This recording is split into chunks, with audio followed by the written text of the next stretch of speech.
Hello and welcome to Complexity Limits Guide for the Dark Inquisitor Xanesh encounter, written and produced by Crzypck in coordination with Complexity Limit, brought to you by GameStop. The very middle of the encounter area is blocked off by a chained down Azshara who's being tortured. Azshara will zap the raid for a small amount of AoE damage every 2 seconds for the entirety of the fight. You should tank the boss just outside of the blue circle that's surrounding Azshara, with everyone stacked in melee range behind the boss. The tanks should taunt swap every 1 to 2 stacks of Abyssal Strike, whatever you're comfortable with. We recommend using Bloodlust right on the pool. If you're affected by the Soul Flay debuff, which is denoted by a red targeting circle on the ground, you'll need to move out of the circle.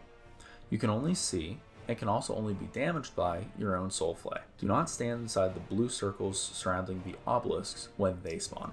Azshara will periodically cast Torment, which covers a large amount of the floor and cones of black goop radiating out from her, but there will be several safe spots left open. After a few seconds, the goop explodes for a large amount of damage to anybody standing in it. This is cast 3 times back to back. We recommend using speed buffs during this if it's possible, things like Stampeding Roar or Windrush Totem. Now, onto soccer. You should pre-assign 3 teams of 3 players to play soccer. Xanesh will cast Void Ritual, creating 3 orange soak circles around her. Your assigned team of 3 needs to soak the circles and become Voidwoken for 40 seconds. During this time, Voidwoken players deal 99% less damage. Right after the soaks explode, 2 purple portals will spawn, one on each side of the room. One of these will have a large purple glowing animation. This is where the ball will spawn. The Voidwoken players can kick the ball by running into it. It'll bounce off you in the direction you're facing, and the goal is to get it into the opposite side portal.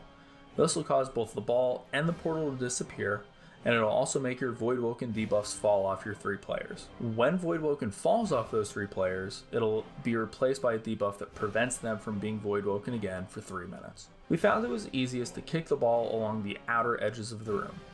There are rarely obelisks out near the edge, and it also makes it easier for the rest of the raid to get out of the way of the ball. That's important because anyone who isn't Voidwoken that touches the ball will take a large amount of damage and be knocked back. If the ball hits an obelisk, an outer wall, or the circle surrounding Azshara, it'll explode and deal heavy damage to the raid. It'll also apply a debuff that causes any subsequent ball fails to deal 500% increased damage for the rest of the fight. Because of this, failing twice is essentially a guaranteed wipe. As a note, your group will likely need several pools to learn how to execute soccer properly. Once you get it down, the rest of the fight's pretty straightforward. Don't stand to bad things, nuke the boss. The soccer teams need to put the ball in the goal. Rinse and repeat until the boss falls over. Thanks for watching. We hope you found the guide helpful.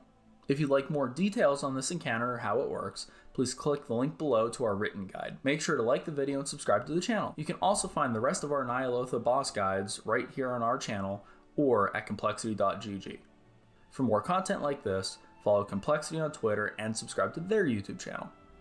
To keep up with Limit's race for World First, follow them on Twitter. Happy raiding!